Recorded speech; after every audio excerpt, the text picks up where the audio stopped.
Hi, and thank you for tuning in to Noir Histoire. I'm Natasha, and in this episode, I'll be discussing It's Not All Downhill From Here. It's Not All Downhill From Here by Terry McMillan is about a year in the life of Loretha, a woman in her 60s and her circle of friends. Moving through life, they experience diverse trials and tribulations, some of which revolves around them being at that particular stage in life. It immediately reminded me of Wait and Exhale, but while the women are also imperfect, they feel a bit more self-aware and somewhat settled in their lives.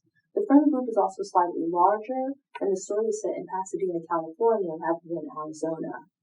By this point, I've watched Wait and Exhale a million times, and also read the book.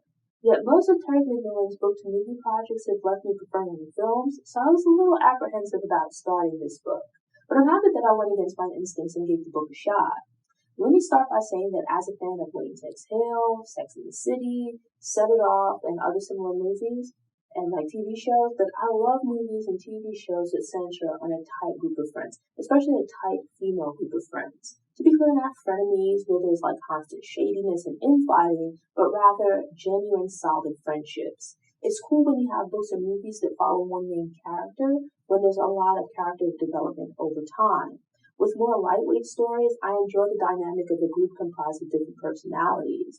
Not necessarily family, or not just family, where there's an obligation for them to be around and spend time together, though I did like the Soul Food series, but rather a group of friends who choose to be around each other and go through life together. You can have family members that you love to spend time with, but that dynamic seems to be a little bit different compared to the family that you make for yourself. Your family is a group that you're born into and don't have a say in, who else is a part of the group by default. But your friends can be a group of people that you gather along the way and choose to put together, choose to spend time with. That's not to say that one's better than the other, but because of how the two differ in coming together, the dynamic is often different. In the case of Loretha and her friends, I really like their crew. I'm getting to a place in age in life where a lot of the TV shows and movies that I watched in the past, and even watch now, resonate differently because I'm at a similar age to the characters, or we're within the same age range. Yet while this group consists of women who are a lot older than me, there was still a lot that I related to and think most people would as well. The reason being that the characters are interesting and relatable, and they feel human. That made me think a bit. Aside from maybe Frankie and Grace in recent years and Golden Girls back in the 1980s, what other shows have focused on older women? I really like Something's Gotta Give, and Calvin and the Girls was a cool movie too. But despite their success, those projects feature older white women are few and far between. But I didn't even think of a similar TV show or movie that focuses on older black women. If I'm not mistaken, I think I read somewhere that women are the primary buyers and readers of books. And I would assume that they also make up a sizable portion of moviegoers and TV watchers. Yet if you look at mainstream media, the stories about young women are very repetitive, but actresses have increasingly limited character options as they age, and that's if they don't simply disappear. Yet male actors can be leading men until they don't just have one foot in the grave, but look like they've spent some time in one. Their stories remain varied and interesting, and sometimes even regardless of what they look like, they're still presented as being sexy and attractive. But that tends to end with women at a certain age, or at least it's an expectation that it should. I like that this book pushes aside that notion. Sure, there are people who just let themselves go and lead boring lives, but that doesn't apply to every older person, and it also applies to some young people. I admire and make a note of both older men and women who take care of themselves and remain passionate about life. I would like to get old one day and welcome examples of other people who are living life as I might like to in the future. Now, Loretha and her friends weigh a bit more than they used to, and they're in different places in their lives, but I like that they're still fun and interesting. And also, for the most part, because they're older, they're also more financially secure. I read this book a bit after the holidays, and, my grandmother passed away some years ago around Thanksgiving. I found myself missing her throughout the year, but especially around the holidays. Reading this book in some ways, the characters are very different from my grandmother, but led to me thinking about her and really missing her. Especially knowing that she had what I refer to as her old lady circle of friends, or her old lady gang. They would hang out and do their own things, spending time visiting each other's homes, which I thought was really sweet. So I enjoyed the friendship between Loretha and her circle of friends. But it was also nice to read about the sweet relationship between her and her husband of 20 plus years, Carl. Things are great in those areas of her life, but being imperfect, she's falling short in some other areas. One major issue is that she isn't taking proper care of her health, which is absolutely necessary to ensure that she can continue living a comfortable and healthy life. But I thought that just made her feel more real and relatable as a character. And she's also not a stereotypical Biddy, right? Think of the Golden Girls and how these older ladies were still out here carrying on and having a good time. But mainstream American culture is very youth driven. So often, men and women are treated as though they have an expiration date. But due to economic conditions, the cutoff age has been shifting a bit older, which I think is a good thing. In the past, it seems people were considered past their prime around, or like maybe after 30, like right around 30. Mostly because many were getting married, having kids, or otherwise settling down around that age. And I guess the implication was that like life stopped or became boring. But those life milestones are shifting to later in life as people are still figuring themselves out in their 30s and sometimes even into their 40s. And I think people are still living life. The timeline for being attractive and having an active social life has expanded a bit. The book is interesting in that, number one, it focuses on older women. But here it is that you have this group of black women who aren't rich, but they're also, they're not poor either. Actually, for the most part, they're financially comfortable. And for the ones who are not, it's largely because of poor financial decisions on their part and being irresponsible with money, which also factors into the story. The characters aren't really stereotypical. Sure, they're black women, but they're not poor and struggling. And they also don't have crazy dysfunctional relationships, like romantic relationships. Addiction is touched on, but not in the sense that any of them personally is struggling with a crack addiction. They don't have boyfriends or husbands that are in and out of jail. And I'm not saying that those things don't happen in real life, but it's all represented in the stories that are told about black people. Instead of a bunch of cliches, this story shies away from the stereotypical things that are presented as being the norm for black people. It's not just the same rehashing of stereotypes. The women are older, they are black, and they have imperfect lives. I don't believe in respectability politics, nor do I believe only perfect black people should have their stories told. But most black people are just minding their business and going about, living regular lives. Few people live at the extremes, so while we can certainly tell those stories, they need to be balanced with stories about regular black people. Their imperfections make them feel realistic, but also that they're not living in dire circumstances, or in the typical situations that we see so often represented in media about black people. There are things here that I think you can find in each one of the characters that's relatable. Loretha has her shortcomings, but is likable, as is for the most part her circle of friends, though it did take me a minute to get the supporting characters straight and tell them apart. But once the story progressed and you begin to get the backstory and current circumstances of each character, it became easier to differentiate between the characters. And at that point, I was also able to figure out my favorites versus the ones that I didn't quite like so much. In addition to her circle of friends, there's also a few members of her family that factor into the story. Her mother was an absolutely comical character, just a sweet older lady living it up in her golden years. I even liked her storyline of having to move to an assisted living place after becoming unable to live on her own. She comes from love and has an active life of her own. She has her own circle of friends as well as her own apartment, which allows her to be safe while having her independence. This woman is living as an 80-something-year-old woman with a more active and enjoyable life than a lot of people decades younger than her. Because Loretha and her friends are now in their 60s, their kids are grown, with some even having children of their own, so some of them are grandparents. Because these type of stories tend to skew younger, with characters in their 20s to maybe 40s, part of their lives tends to revolve around having and raising minor children.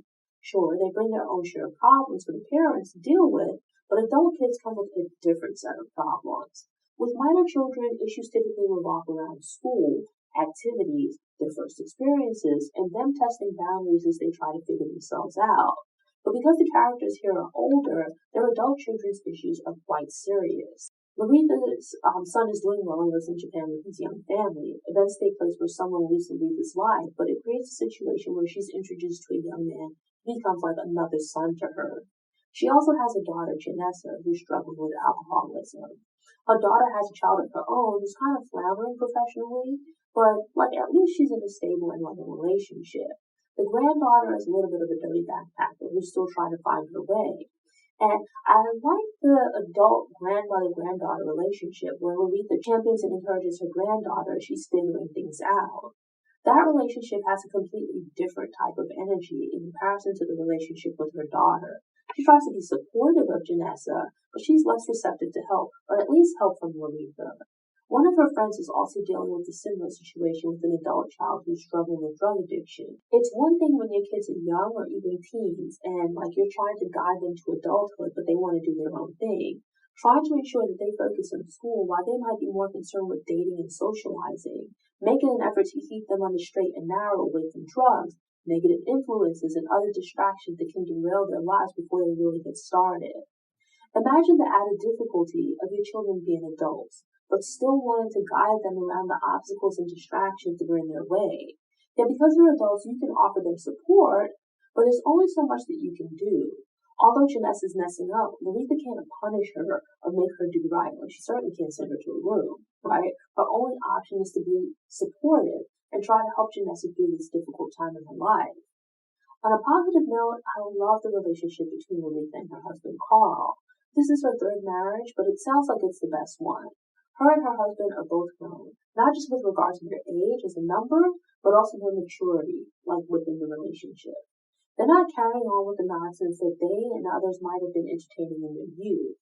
Being clear on what they both want and not playing any games allows the two of them to have a really beautiful relationship. And then they have a little dog with the cutest but most weirdly random name, BB King. The dog even becomes another cute character in the story. In life, sometimes things might be going well 1 minute, only to fall apart in the next moment. That's just how it is. As young people, we can sometimes take our health for granted, our lives really. We might assume that we have all the time in the world. We might assume that youth, vigor, energy, etc. of our 20s and 30s would automatically continue even as we get older.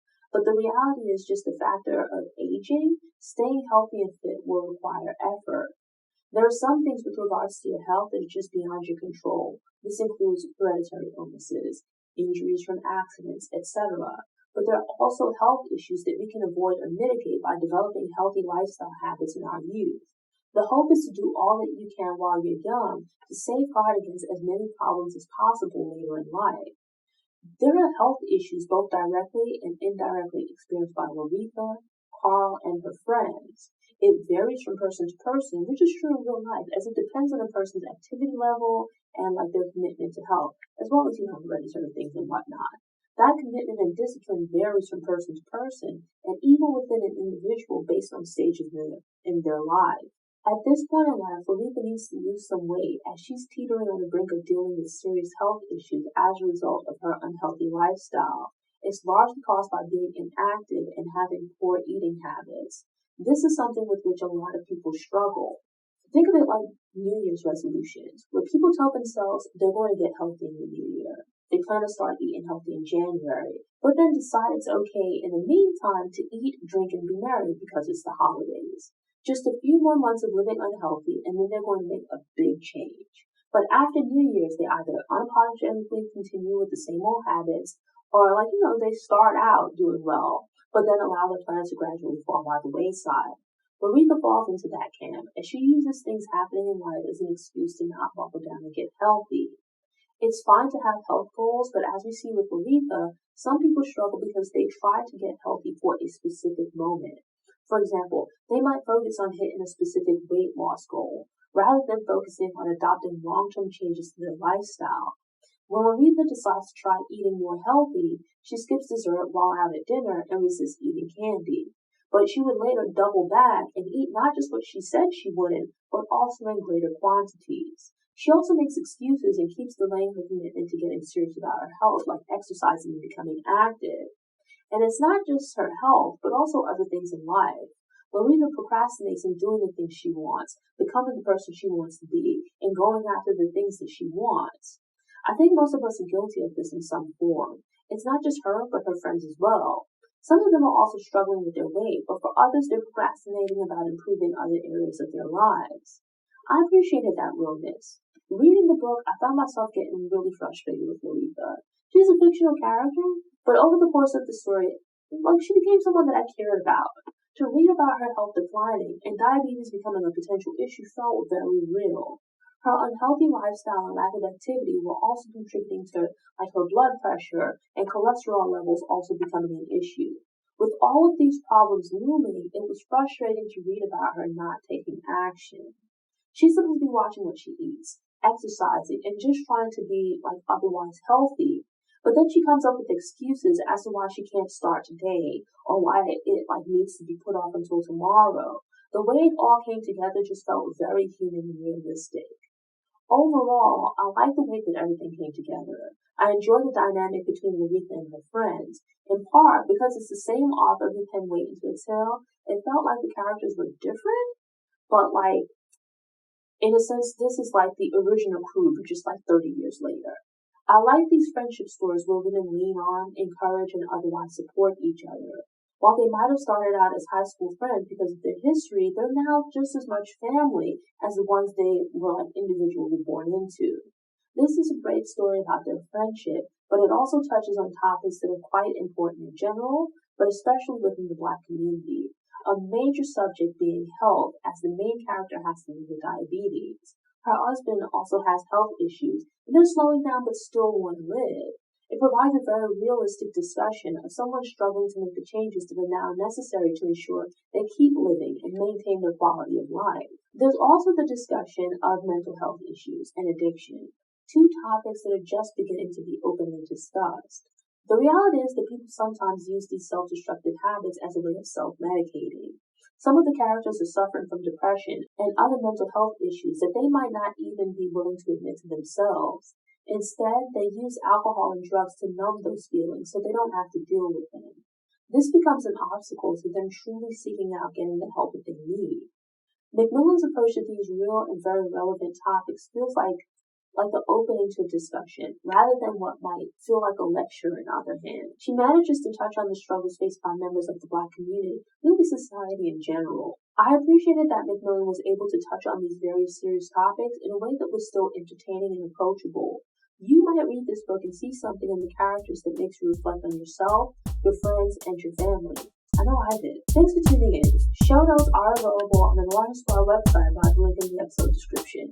If you enjoyed this episode and want more book recommendations, subscribe to the channel, click the notification bell, and check out my book review playlist.